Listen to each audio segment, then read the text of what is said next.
오히려 주화파였던 최명길은 싸울 때 싸우자. 왜? 싸워야지만 적을 타격할 수 있고, 싸워야지만 적이 움찔할 수 있고, 싸워야지만 화친할 수 있는 기회가 생기기 때문에 구체적으로 얘기하는 거예요. 근데 이놈의 주전파들이 뭐였냐? 그냥 싸우자는 거예요. 우리는 무조건 싸워야 된다. 그래도 지면 어떡하냐? 괜찮다. 죽으면 죽으리라. 병자호란은 작은 나라가 이렇게 하면 망할 수 있구나의 총집합체로 보여줄 수 있는 거죠.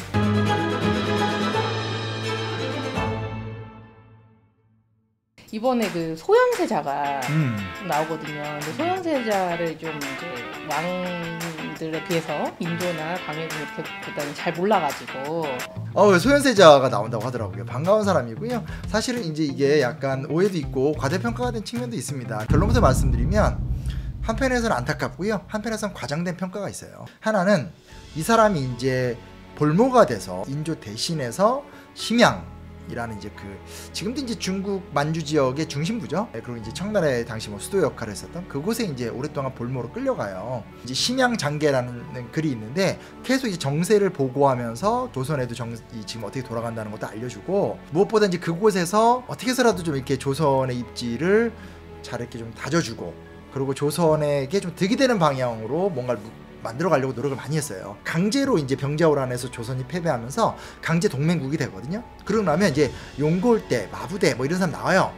그 사람들이 소현세자를 엄청 압박해요. 왜냐면 야 이제 너네 동맹국가인데 왜 입장이 이래? 근데 사실은 조선은 홍나라의 요구사항을 마지못해서 따라하지 적극적이지 않거든요. 그러니까 그 적극적이지 않은데 강제로 끌려가는 조선과 너네 이제 동맹된 거 아니야, 우리가 너네 점령하지 않았잖아 하면서 요구하는 청나라 사이에 그 아픈 과정을 소현세자가 정말 해결하려고 노력을 많이 해요. 이것도 약간 과장돼서 뭐 거기서 뭐 끌려갔던 사람들을 뭐 다 조선인들을 뭐 다 살려주고 거기 농사를 돈을 엄청 많이 벌었고 다 펌핑입니다. 그랬던 사람인데 돌아와서 인조의 사랑을 받지 못하고 이제 의문사를 당하게 되는 게 애틋하다 하나 말씀드리고 싶은 거고요. 또 하나는 뭐가 있냐면 과장됐다는 말은 그렇게 이제 청나라 쪽에 머물면서 서양의 어떤 근대 문물 같은 것들을 많이 접했다. 근데 그가 와서 이 나쁜 인조 때문에 일찍 죽는 바람에 좀 너무 불쌍하고, 만약에 그가 살아있었으면 우리나라가 먼저 근대화가 됐다 이런 주장이 있어요. 과장된 거예요. 왜냐면 소현세자가 좀 더 국제 질서를 좀 더 면밀하게 이해하고, 그리고 그 안에서 새로운 문물에 대해서 관심을 보였고 서양 기물에 대해서 관심을 보였다는 건 사실입니다. 근데 문제는 뭐냐면 소현세자 혼자 어느 정도 각성을 했다는 거지 조선이 그걸 받아들일 준비가 됐냐? 전혀 아니죠. 영정조 때, 그러니까 이 소현세자보다 1,200년 이후에 그 문헌을 봐도 개혁적인 남인 세력들조차도 굉장히 반청적인 정서를 유지하고 있어요. 그리고 사실은 그렇게 좀 열린 눈을 가졌다? 그거를 정책적으로 구현한다는 건 전혀 다른 문제예요. 즉 소현세자가 바탕이 좋다? 그가 훌륭한 왕이 됐다? 이건 다른 말이에요. 바탕이 좋다는 것과 그가 훌륭한 왕이 됐다? 더 나아가서 그래서 조선이 근대화가 됐다? 이거는 너무 좀 심각한 말이 되는 거죠. 그래서 소현세자는 애틋하면서도 좀 과장된 인물이다. 요거 정도 기억하시면 좋습니다. 근데 재밌더라고. 이게 시청률이 아예 한 4부작까지는 막 그거 막 기사 떴던 거 봤어요 제가. 근데 처음에는 이게 뭐 실망스러운데 뜨고 막 갈수록 재밌고, 그리고 또 그 안에 물론 다 역사적 사실은 아니지만 또 이렇게 꽈가지고 뭐 막 상거래하는 이야기, 심양 이야기 해서 야 한국의 작가님들 대단하다 뭐 그런 생각도 같이 해봤습니다. 근데 저는 무빙 지난번에 살짝 이게 맛보기로 해주셨는데 그 병자호란이 사실 너무 쉽게 패배를 한 것 같은데 이게 왜 이렇게 됐는지. 이 청나라는 사실 문제를 좀 좋게 풀고 싶었던 게 많아요. 그러니까 무슨 얘기냐면 청은 조선을 점령하는 게 목표가 아니에요. 청은 중국을 점령하는 게 목표죠. 지난 시간에 제가 좀 자세히 말씀드렸지만 먼저 몽골을 통합하면서 칭기즈칸의 정통성을 계승한 거예요. 이게 우리는 지금 느낌이 없잖아요. 근데 우리가 적어도 한국 사람들이 조선왕조를 바라볼 때 세종대왕 존경하죠. 이거에 한 10,000배 정도 이상의 정통성이 유목사회에 있었다고 생각하시면 돼요. 이 만주부터 몽골 저쪽 티베트까지 이 소위 말하는 비중화권 북방민족들 사이에선 어마어마한 신화인 거예요. 근데 그의 후예의 그 권력을 통합시키고 칭기즈칸과 이 몽골 제국의 어떤 그런 그 인장 같은 걸 다 홍태제가 갖고 왔다? 어마어마한 일인 거예요. 그 다음에 중국으로 쳐들어가려고 하는 상황인 거잖아요. 근데 조선 관심 없거든요. 근데 언제나 우리는 숙명적으로 이 닭의 모가지에 낀 형상처럼 딱 뒤에 버티고 있기 때문에 유목민족 입장에선 이 중국으로 남아있었을 때 우리가 뒤통수를 치거나 혹은 중국이 우리나라 쪽으로 들어와서 뒤통수 치거나 하면 이게 힘들어지거든요. 그러니까 우리나라랑 이제 최대한 좋게 협상을 해서 뭔가 문제를 풀고 싶었던 거죠. 안 되는 거예요. 그리고 사실은 이제 인조나 신하들의 태도가 결코 일관적이지 않았어요. 왜 일관적이지 않냐? 누누이 말씀드리지만 이게 집권 명분이 없는 거예요. 광해군을 몰아낸 명분이 뭐가 있어요? 왕이 통치를 잘못했다? 광해군이 아무리 정치를 못했다고 해서 연산군입니까? 연산군 같은 폐악질을 하지는 않았잖아요. 그러다 보니까 이제 인조가 굉장히 어떤 전국을 잘 운영하기도 힘든 거고, 더 큰 문제는 뭐냐면 몰아낼 때는 광해군의 중립외교를 엄청 욕했단 말이에요. 근데 막상 권력을 잡아보니까 이게 간단한 문제가 아닌 거예요. 권력자와 위정자의 자리에 딱 서면 이게 하나하나 굉장히 중요한 문제잖아요. 우리와 미국과의 관계, 우리와 중국과의 관계, 뭐 이런 것들, 우리와 일본과의 관계 다 중요한 거잖아요. 이렇게 돼버리기 때문에 인조와 이 집권 세력이 계속 정책이 갈팡질팡 가는 거예요. 근데 문제는 뭐냐? 이 갈팡질팡 가는 사이에서 결정적일 때 인조는 계속 구태 이념, 즉 권력을 잡기 전에 주구장창 밀어붙이던 아젠다를 고수하는 걸로 방향이 흘러가요. 청은 어떻게 해서라도 이제 조선을 구슬리고 싶은 건데 형님으로 모셨죠. 그래놓고 이제 모신다고 해놓고 뒤에 이제 인조가 직접 이제 탁 글을 써서 명나라 쪽 연락하면서 우리는 하지만 마음은 당신 쪽에 있다. 죽음을 불사하면서 우리 명을 섬기겠다. 근데 그 편지가 딱 걸려요. 그러니까 이제 청나라도 수차례의 이 어떤 갈등 속에서 결정을 내리는 거죠. 확실하게 찍고 들어가서 조선을 우리 쪽으로 만들어 놓지 않는 답은 없다. 그래서 1636년 12월 9일 날 군대가 압록강을 넘어서 진격해 들어옵니다. 근데 문제는 뭐냐? 청나라의 전력은 달라요. 청나라는 애초에 이 나라를 완전히 점령해서 자기네 영토로 복속시킬 생각도 없고, 무엇보다 이 전쟁을 빨리 끝내고 싶어 했어요.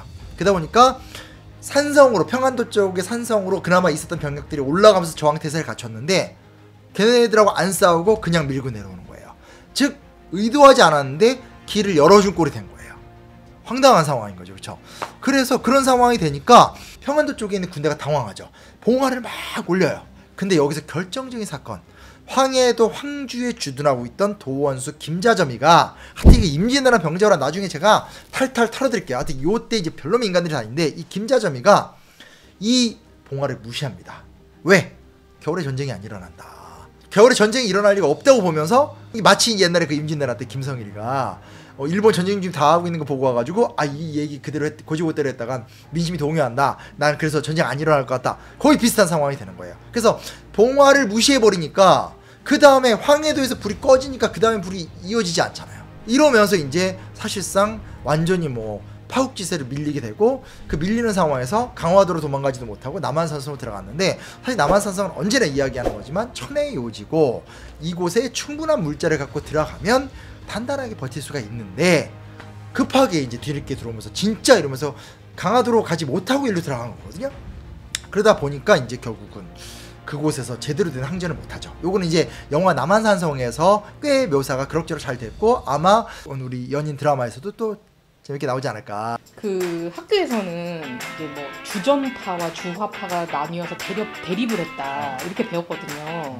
영화 남한산성에서 이게 좀 그 고정관념 강화가 된 측면이 있습니다. 실제로 좀 다릅니다. 그러니까 무슨 얘기냐면 이것도 영화를 비난하는 거 아닌데, 교과서에서 그냥 양파로 나뉘어서 갈등했다로 나오는데 그게 아니에요. 그게 아니고 사실은 주화파의 지도자였었던, 저번 영화에서는 이병헌 씨가 역할을 했었던 최명길이라는 사람이, 이번에 이제 우리 드라마에서는 이제 김태훈 씨가 최명길 역할을 했는데, 최명길은 주전파보다도 먼저 결전을 주장하는 사람입니다. 일단 무조건 전란이 일어났다는 소식을 듣고 조정에서 가장 먼저 의주의 지휘본부를 만들어야 된다. 전쟁은 평안도에서 끝내야 된다.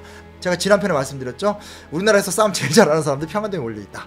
평안도가 군사 시스템으로 체계화가 돼 있기 때문에 평안도에서 끝장내야 된다. 그러면서 이 사람이 한편에서 동시에 청나라 수도였던 심양에 사신을 보내는 거예요. 이게 최명길의 전략입니다. 사실상 적군은 예상치 못하게 빨리 내려오죠.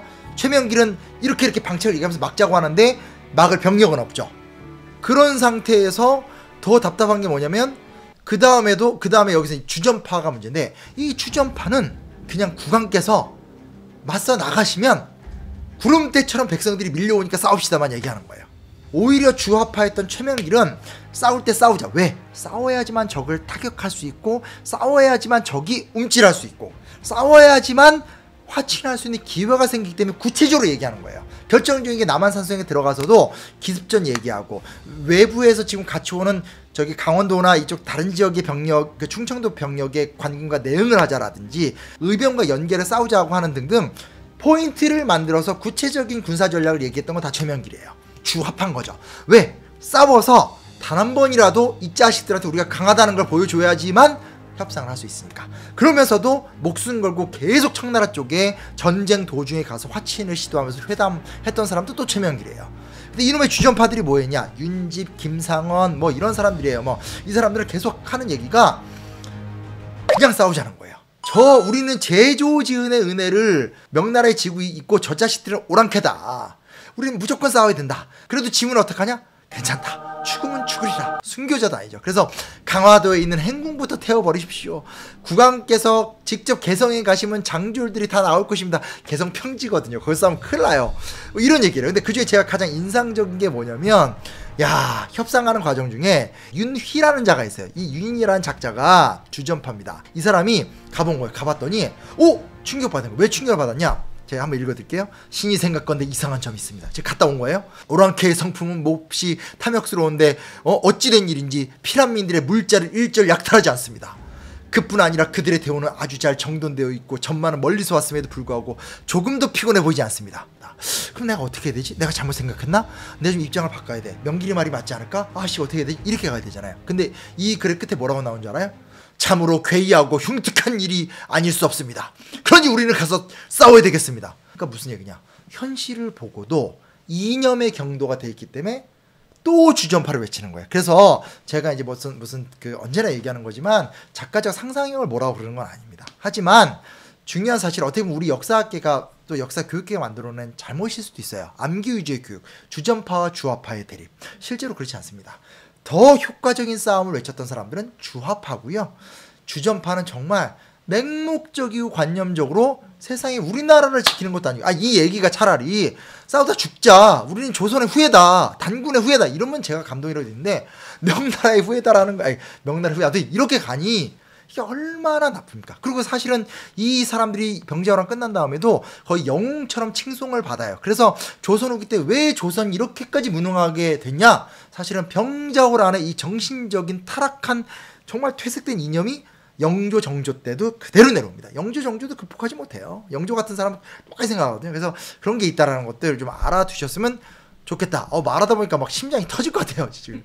그 잠깐 얘기해 주셨는데 그 강화도를 못 가고 남한산성으로 갔다. 그 얘기 잠깐 언급해 주시긴 했는데 그 왜 남한산성으로 갔는지, 또 강화도로 가면 오래 장기전으로 싸웠을 수 있었을까? 이게 정말 중요합니다. 사실은 이게 지금 저희 우리 영수 대표가 2년을 다뤄달라고 했었을 때 제가 생각보다 빨리 수락을 했잖아요. 이유가 있습니다. 사실 제가 이제 이 얘기를 기업 강연 같은 데 가서 많이 하거든요.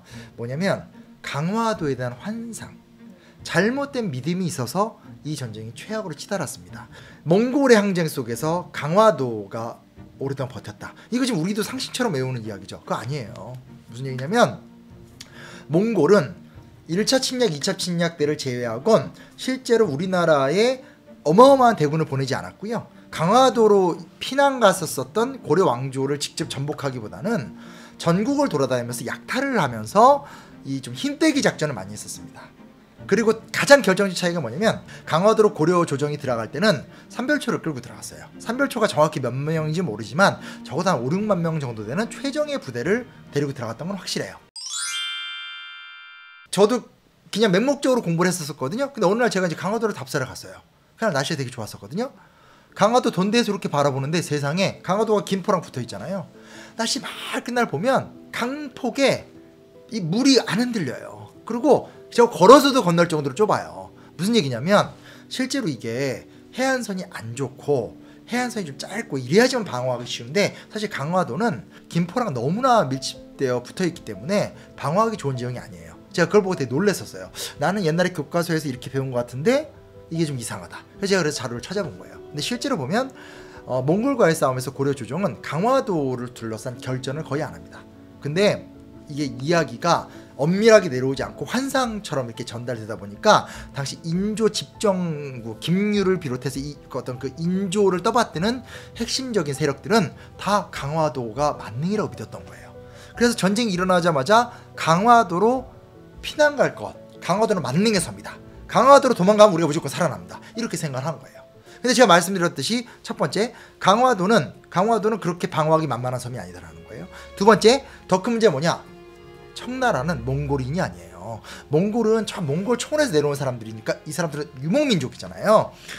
만주는 숭화강을 비롯해서 아무르강이라든지 진짜 어마어마하게 긴 강, 큰 강들도 많고요. 이 사람들 수염민족, 밭농사도 많이 짓는 사람들이에요. 더군다나 홍타이지가 이끄는 이 당시 청나라는 명나라의 과거 충성을 바쳤었던 이 요동 일대의 한족들을 다 흡수했기 때문에 한족이 운영하던 수만 명의 수군 부대도 다 갖고 있었어요. 그러니까 이게 전혀 그러니까 설령 고려시대 때 이 이야기를 사실이라고 하더라도 고려 때 쳐들어온 몽골과 이 지금 청나라는 완전히 다른 사람들인 거예요. 그래서 실제로 이 당시 보면 동거라고 해서 약 80척의 작은 군선을 만들어서 아예 강이라 이게 많은 부대는 이렇게 넘는 그런 시스템 다 갖고 있었어요. 더군다나 마지막 이 당시 강화도를 지키고 있던 사람이 누구냐? 김유의 아들 김경진이에요. 얘가 이 당시에 다 끌고 들어갈 적에 진짜 군대 수백 명 갖고 들어갔어요. 제가 방금 전에 말씀드렸죠? 삼별초 최소 몇만 명이 들어갔다고 추정을 하고 있습니다.